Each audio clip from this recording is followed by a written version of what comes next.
आवश्यक दस्तावेज और फोटो उपलब्ध नहीं है तो बस नामांकन और फॉर्म भरे और उसे बूथ स्तर अधिकारी बीएलओ को दे। 13% लोग मैट्रिक पास है, उसमें भी पुरुष, महिला कम। तो आप सोच सकते हैं कि यदि उसके आधार माना जाएगा तो 10 से 13% लोग अपना प्रमाणित कर पाएंगे कि हम वोटर बनने के लायक।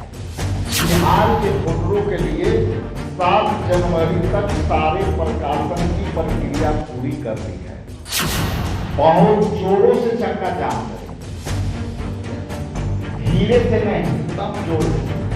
और हम लोग चक्का जाम करेंगे। नमस्कार, मेरा नाम प्रिंस मिश्रा है और आप लाइव सिटीज देख रहे हैं। देखिए, कांग्रेस पार्टी जो है लगातार चुनाव आयोग पर सवाल खड़ा कर रही है। बिहार में विधानसभा चुनाव होना है, ऐसे में कांग्रेस पार्टी कह रही है कि जो चुनाव आयोग की तरफ से वोटर पुनरीक्षण का जो काम हो रहा है उसमें 20% लोगों का जो है नाम हटा दिया जाएगा। लेकिन आज जो है चुनाव आयोग फिर से एक विज्ञापन निकाली है। विज्ञापन में स्पष्ट रूप से कहा गया है कि जो बूथ स्तर के जो अधिकारी हैं वो अपने बुद्धि विवेक से जो है निर्णय ले सकते हैं कि किनका नाम जोड़ा जा सकता है, किनका नाम जो है हटाया जा सकता है। क्योंकि जो दस्तावेज अगर उपलब्ध नहीं होता है तो जाँच पड़ताल के बाद, सत्यापन के बाद जो है उन पर विचार विमर्श जो है बूथ स्तर के जो अधिकारी हैं वो करेंगे। ऐसे में अब कांग्रेस पार्टी इन पर भी सवाल खड़े कर रही है कि जो चुनाव आयोग कर रही है कि अपनी बुद्धि विवेक से वो लोग काम करेंगे। जो दस्तावेज मांगी गई है, अगर वो दस्तावेज उपलब्ध नहीं होती तो उन पर अब जो है पूरी तरह से जो है निष्पक्षता नहीं, अब बल्कि दबंगई के रूप से जो है करी जा सकती है। पहले सुनवा रहे राजेश कुमार राम क्या कुछ कह रहे हैं। जो विषय है, एक आध दो पॉइंट मैं पीछे जाना चाहूंगा कि हम लोगों ने एक अभियान के तहत जो बिहार में मतदाता सूची पुनरीक्षण का काम प्रारंभ हुआ है, जो पूर्ण पुनरीक्षण का काम है, उस पर हम लोगों ने लगातार इंडिया गठबंधन के तमाम साथीगण दिल्ली में इलेक्शन कमीशन से हम लोग मुलाकात किया। उसके तत्पश्चात बिहार के इलेक्शन कमीशन में हम लोगों ने जा करके वोटरों के पक्ष में जो उनकी कठिनाई है उसके पक्ष में जा करके मैंने कहा। और उसके बाद एक विज्ञापन अभी आई है इलेक्शन कमीशन का। उस विज्ञापन पे अपनी प्रतिक्रिया देने के लिए आपके यहाँ मैं मुखातिब हूँ। कुछ चंद बातें आपके बीच रख करके उसको मैं आपके समक्ष रखना चाहता हूँ। ये जो चुनावी प्रक्रिया जो शुरू हुई है, जैसा कि आप जानते हैं कि हम लोगों को मान था कि अब तक वोटर लिस्टों का पुनरीक्षण का काम, आप पुनरीक्षण का काम कर रहे हैं और 11 दस्तावेज जो मांग रहे हैं, बिहार के जनता के साथ धोखा है, अन्याय है, षड्यंत्र है। और इसी षड्यंत्र को हम लोग उजागर करने के लिए इलेक्शन कमीशन से लगातार मांग कर रहे थे। और अभी जो विज्ञापन आई है उसमें मतदाता सूची से संबंधित फॉर्मों पर जारी एक पोस्टर में जो आयोग ने जारी किया है वह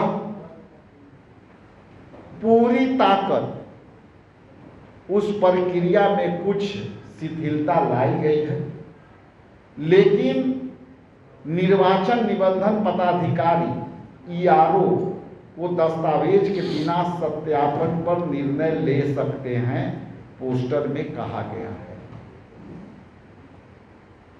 इसका मतलब यह हुआ कि कुछ प्रक्रिया आपने शिथिल किया, लेकिन सारा अधिकार ERO को आपने दे दिया और आपने कहा है कि आप इसको विवेक से निर्णय ले सकते हैं।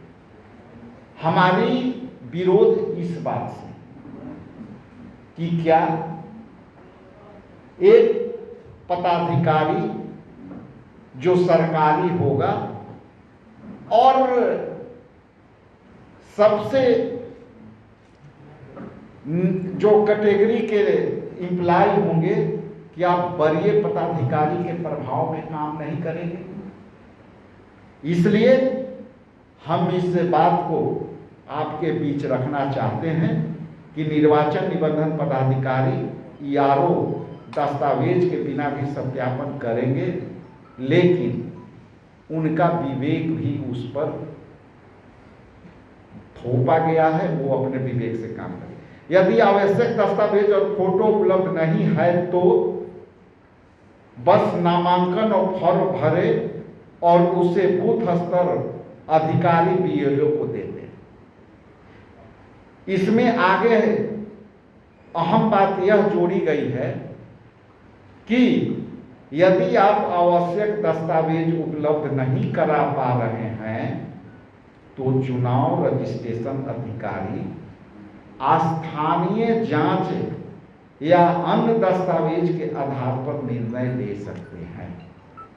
जो पहले मैंने कहा कि वो स्थानीय स्तर पर उनको लगेगा कि राजेश कुमार सही भरे हैं, ये सही है तो मानेगा, और नहीं तो लगेगा कि ये सही नहीं है तो वो नहीं मानेगा। उन लोगों से मिलने मौके पर जाएंगे जिन्होंने दस्तावेज जमा नहीं किए हैं।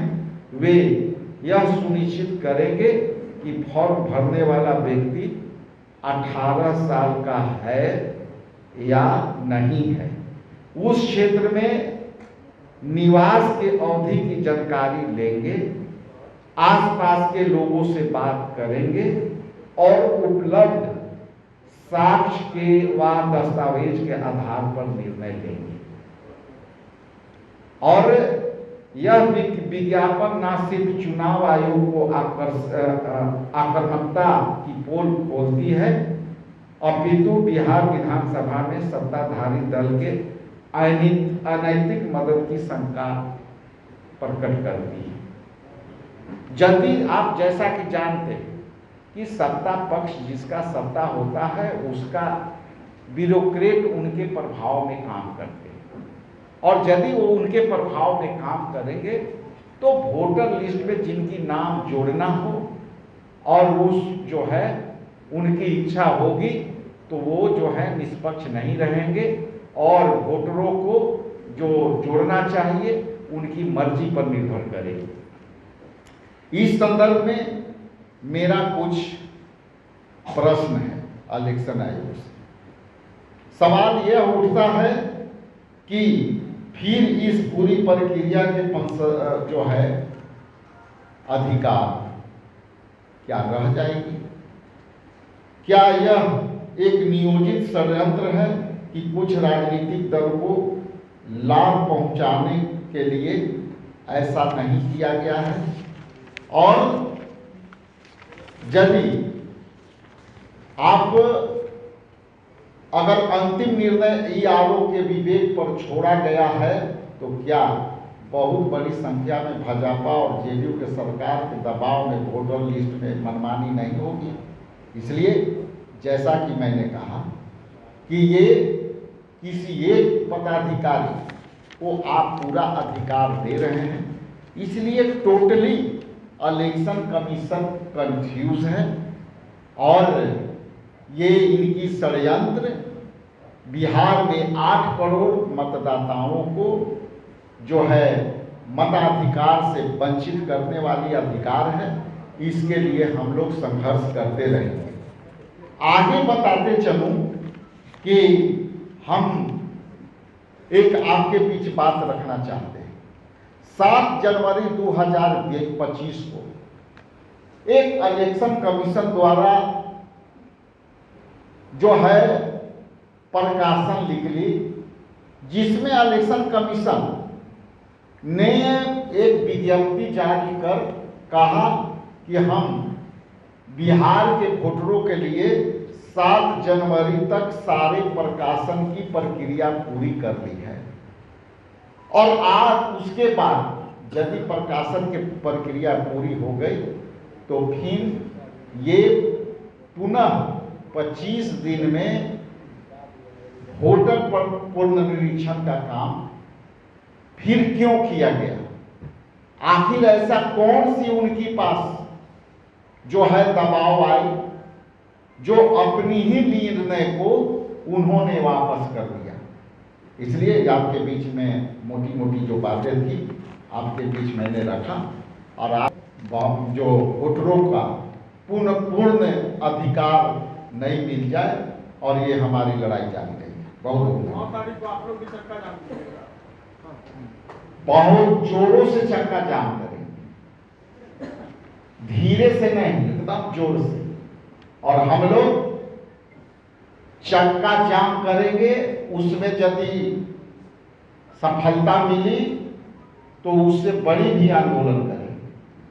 तो एक डॉक्यूमेंट तो मेरे पास होगा ही मैट्रिक पास वाली, लेकिन जो लोग मैट्रिक पास नहीं हुए और एक एजेंसी के सर्वे में जो बातें आई है कि यहाँ पे 10 से 13% लोग मैट्रिक पास है, उसमें भी पुरुष, महिला कम।